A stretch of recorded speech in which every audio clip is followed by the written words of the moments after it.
Thanks very much, and good morning, ladies and gentlemen, and really a pleasure to be here. Been a terrific meeting. No relevant disclosures for this talk. So the issues, first of all, how does the risk of residual or persistent significant cancer compare between these two groups, men on surveillance and men who have been treated focally? What's the risk to the patient of untreated grade group 2 particularly? And actually, I think this is one of the big uncertainties that we grapple with. How reliable is imaging in follow-up in surveillance compared to post-treatment? Can MRI and biomarkers replace biopsy? And what's the current and future role of molecular biomarkers? Something we're obviously grappling with at the moment. First of all, the goals differ to some degree between these two groups. For de novo grade group 1, you're really looking for higher grade cancer. If you find even 3+4, particularly this group acknowledges that focal therapy or further treatment is probably indicated, whereas for higher grade cancer, grade group 2 to 3 treated with focal, you're really looking for clinical progression at a time when the disease is still curable.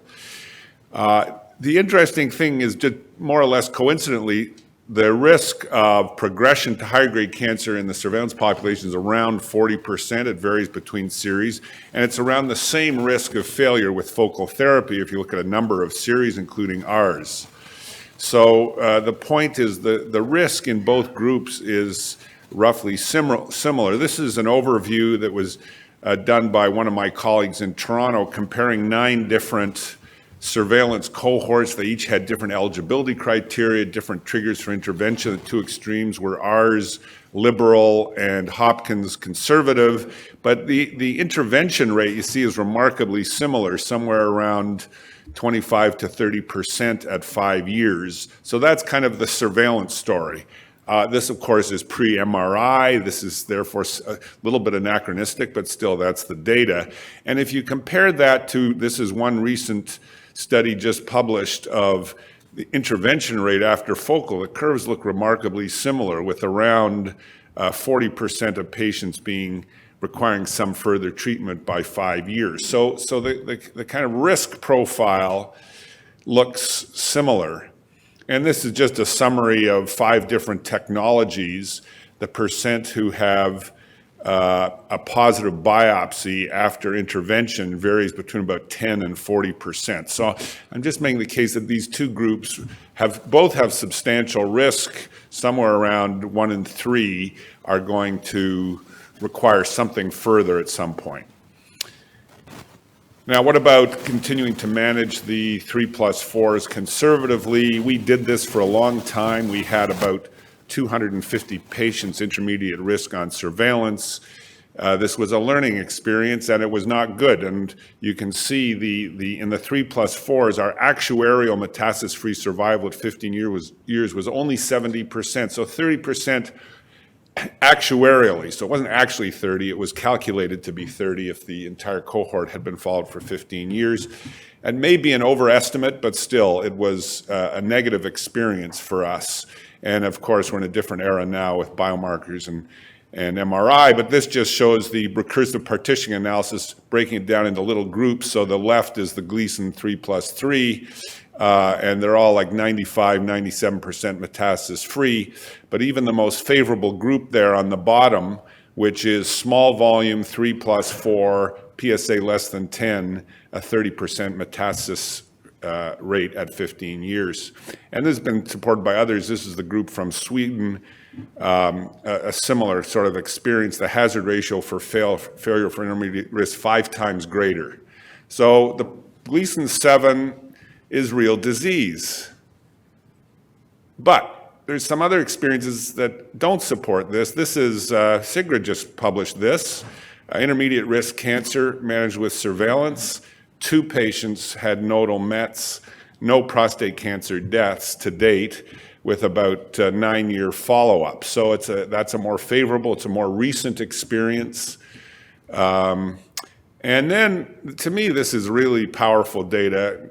Probably many of you are familiar with this, the 29-year follow-up in SPCG4, the pivotal randomized study of surgery versus watchful waiting, that basically every radical prostatectomy that's done is based on the positive experience from this Swedish trial.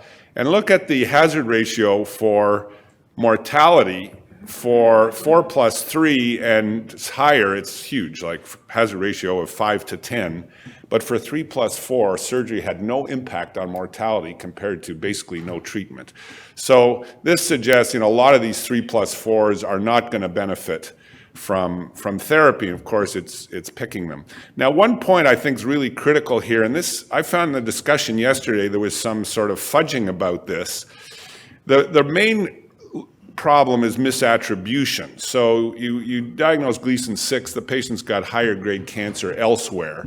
And of course, separating this from true progression may not be easy in any one patient. How do you know that he didn't develop this during follow-up? MRI is having an impact, but the actual rate of true grade progression, there's only 3 papers in literature that I know of that have estimated this, usually based on serial follow-up.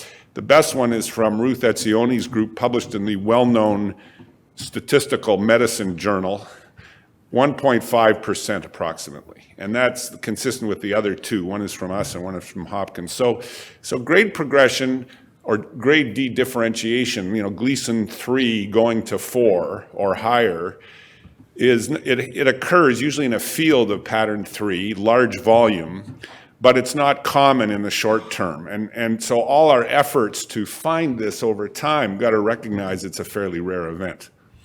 Now, one of the other points that I think may be relevant to the question of how post-focal therapy treatment is different from post-surveillance is the possible adverse impact of sublethal treatment. And this is something that I think this group needs to address. In the field of radiation, the phenomenon of accelerated repopulation or accelerated carcinogenesis based on sublethal dose of radiation is very widely accepted. So, for example, if you have a patient getting a 6-week course of radiation for prostate cancer and it's interrupted halfway through due to whatever, illness or something, side effects, those patients do worse. You get accelerated repopulation, and you can see the mechanisms leading to tumor induction. Replace radiation with low dose, with sublethal energy, the tumor at the margin of the treatment field that doesn't get sufficient energy to destroy it. But there's an injury response, you get release of cytokines and growth factors. Isn't it plausible? And this is hypothetical.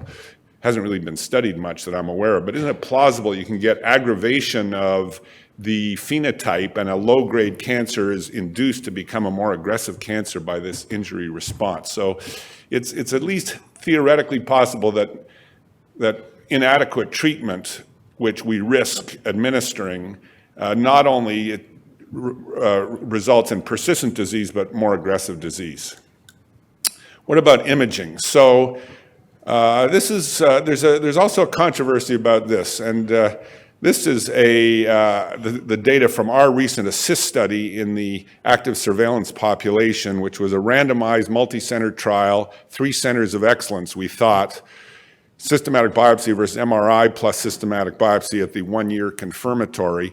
This is the worst MRI data pretty much that anyone's ever reported. So that's, I don't know, maybe nothing to be proud of, but you can see the PIRADS 5 on the right, 54% were grade group 1 and only 33% were grade group 2 or higher.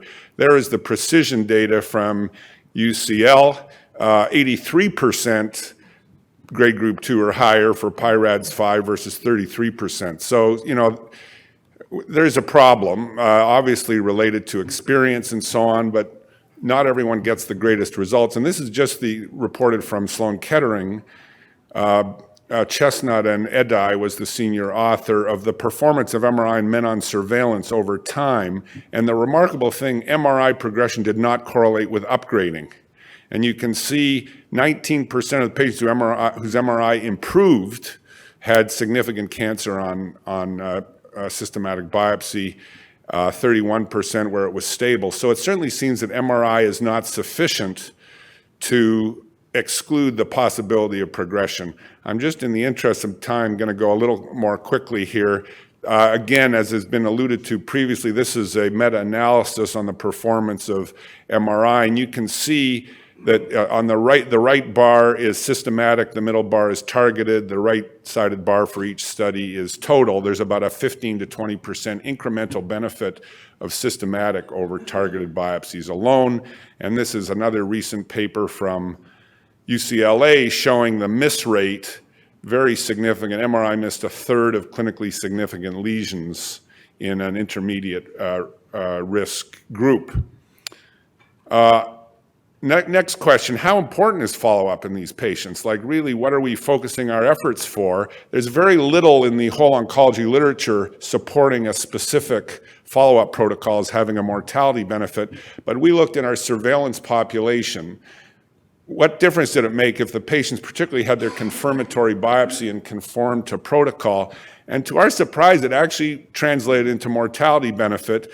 This shows the difference in recurrence-free and metastasis-free survival in the patients who followed the protocol and had the serial biopsy versus those who did not, made a difference in terms of mortality. So really the importance of following these patients periodically, reassessing them, biopsying and so on is critical. Biomarkers is the next story. Urine, blood, tissue, rapidly evolving area. These are the ones that are available. These are, in the pipeline. And particularly there's one called Sentinel that I'm going to be presenting for the first time at ASCO GU that looks unbelievably accurate in terms of predicting the presence of significant cancer.